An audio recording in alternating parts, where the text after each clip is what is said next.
Salut à tous, j'espère que vous allez bien.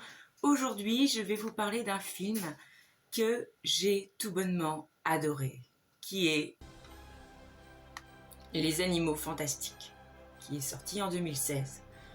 Pourquoi j'ai adoré ce film? Déjà, il n'y a rien à acheter, il est magnifique à regarder, et surtout, ça m'a replongé dans l'univers que j'aime tant, qui est le monde de Harry Potter sans les personnages de base. Et ça m'a fait rêver, tout simplement. J'ai eu l'impression d'être avec ce personnage atypique que je trouve génial, qui est Norbert Dragono, de partir à l'aventure avec lui, avec ses petites créatures, et grosses même. Et donc ce film-là m'a beaucoup parlé, tout simplement, parce que moi-même, j'ai des animaux. Et comme lui, je pense beaucoup de choses qu'il dit. Que eh ben, les animaux, faut en prendre soin. Quand on ne les connaît pas, ou etc., soit on en a peur, ou on pense à les détruire, etc., que parfois, l'espèce la plus dangereuse, c'est pas forcément telle ou telle espèce d'animaux, c'est peut-être nous. Et c'est vrai que ça m'a beaucoup parlé. Qu'est-ce que j'ai aimé dans ce film? Eh ben, tout ce qui entourait Norbert. J'ai ce personnage qui paye pas de mine, mais qui est attachant, atypique, cocasse. Il est trop drôle. Et en même temps, il se sert de tout ce qu'il sait sur ces créatures à son avantage pour les comprendre, pour les étudier, pour mieux les connaître, etc. Il y a un autre personnage que j'ai beaucoup apprécié dans ce film, c'est Jacob Kowalski. Parce qu'en fait, il m'a fait penser à nous, à moi. Quand j'ai découvert, il y a des années et des années, la saga littéraire des Harry Potter et les films qui sont venus par la suite. Il m'a vraiment fait penser à nous, ouvert d'esprit, curieux de tout. Ça m'a vraiment fait me dire wow, c'est un peu comme si dans ce film-là, ce personnage-là, ça faisait penser aux gens qui ont aimé la saga originale de Harry Potter. Et en même temps, j'ai trouvé que le fait qu'un non-mage soit si curieux du monde des sorciers, vu l'époque que c'est, vu ce qu'on voit avec Madame Belvos, qui a son association pour lutter contre la sorcellerie. Il y a un moment, je crois que c'est un côté très politique, où il parle de la prohibition. Ça nous parle aussi beaucoup du fait que les sorciers se cachent des non-mages. Et c'est vrai de voir que ce non-mage, il les accompagne, etc. Et qu'en même temps, il est tellement curieux.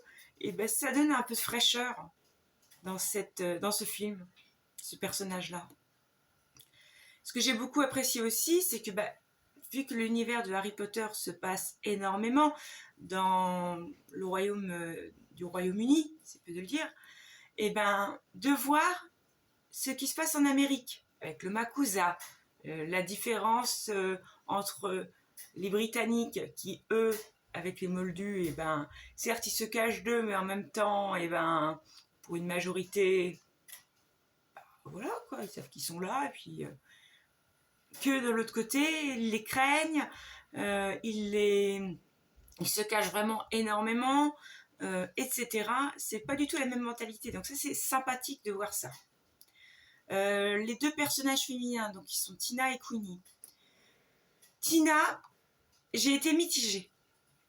Mitigée dans le sens que besoin de la découvrir plus.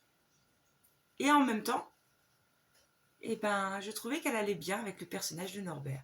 C'est le personnage de Queenie qui m'a pas tout plus marqué. Chaque appréciation est subjective, comme pour un livre.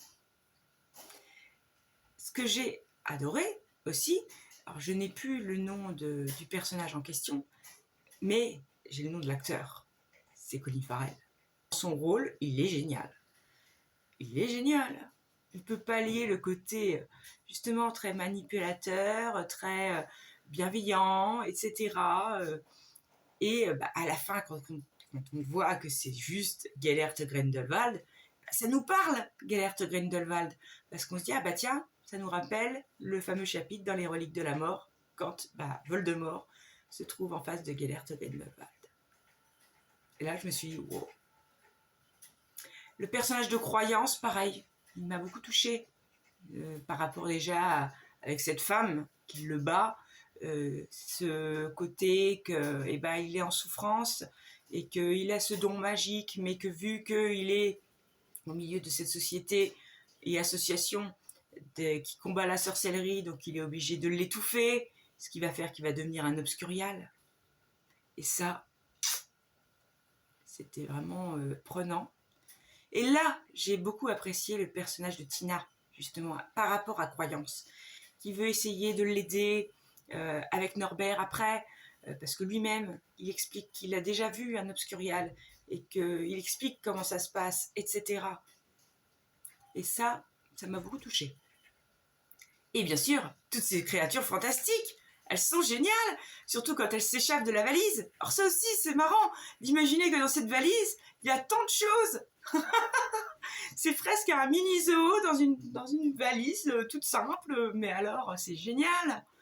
C'est génial. Et de voir justement que Norbert et même Jacob, ils veulent l'embarquer parce que en Amérique, ils veulent pas que les moldus non mages soient au courant, donc il va se faire à un moment donné peut-être oublier, donc hop, il l'emmène avec lui. Il lui apprend des choses. C'est ça aussi. C'est génial. Il montre aussi ce personnage de Jacob que des fois la vie quotidienne c'est pas toujours drôle, qu'on peut avoir un travail qui nous plaît pas et qu'on a des rêves plein la tête et que des fois on peut pas faire autrement que de devoir faire quelque chose qui ne nous plaît pas parce qu'il faut bien payer les factures, faut manger, etc. Mais il a toujours son rêve dans la tête de faire cette fameuse boulangerie. Donc ça peut nous ramener, ce personnage-là aussi, à notre vie quotidienne. Mais avec Norbert, il va découvrir un autre monde, il va découvrir des animaux qui lui sont inconnus. La scène où Norbert doit faire un peu le charmeur de cette grosse bébête dans le zoo, etc. C'est génial. Les scènes avec le Niffleur sont magnifiques aussi. Surtout celle où il doit vider parce qu'il a été dans le coffre-fort, etc. C'est vraiment génial. Génial. Et je vous parlais de Colin Farrell. Moi, c'est vrai que de voir à la fin, très brièvement, et que Colin Farrell est en réalité Gellert Grindelwald et que c'est Johnny Depp qui est derrière. Oh. Je me suis dit ça promet. Et enfin la scène aussi finale avec cet oiseau tonnerre qui est magnifique. Il est magnifique cet oiseau.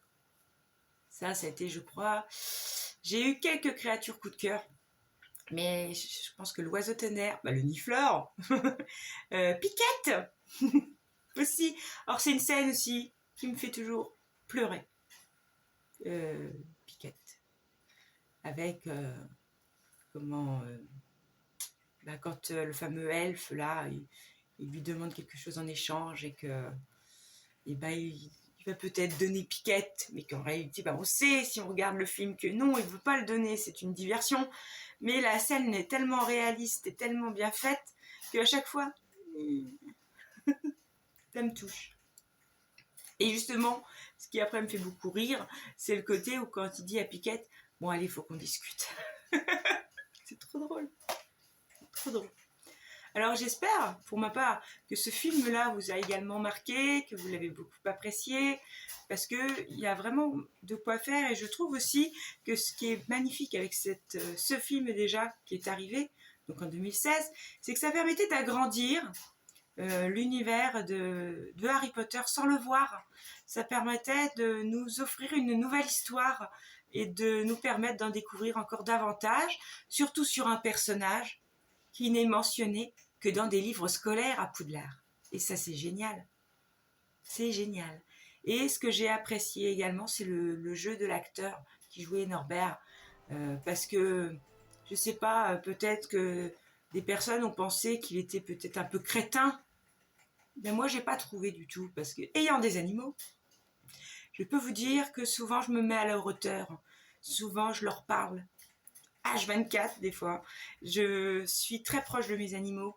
Je suis quelqu'un qui les connaît. Rien que par une attitude différente, je sais qu'il y a un pépin ou pas. Donc, moi, ça m'a parlé. Je me suis dit, ce mec-là, même si c'est pas les mêmes animaux, hein, bien évidemment, il m'avait pensé à moi. De la façon dont il est avec ses créatures fantastiques. Voilà, je vous souhaite une bonne journée. J'espère que cette vidéo vous aura plu, qu'elle vous donnera envie, pour ceux qui ne l'ont pas encore vu, de voir ce film, ou pour ceux qui le connaissent, de le revoir. Et je vous dis à bientôt. Salut!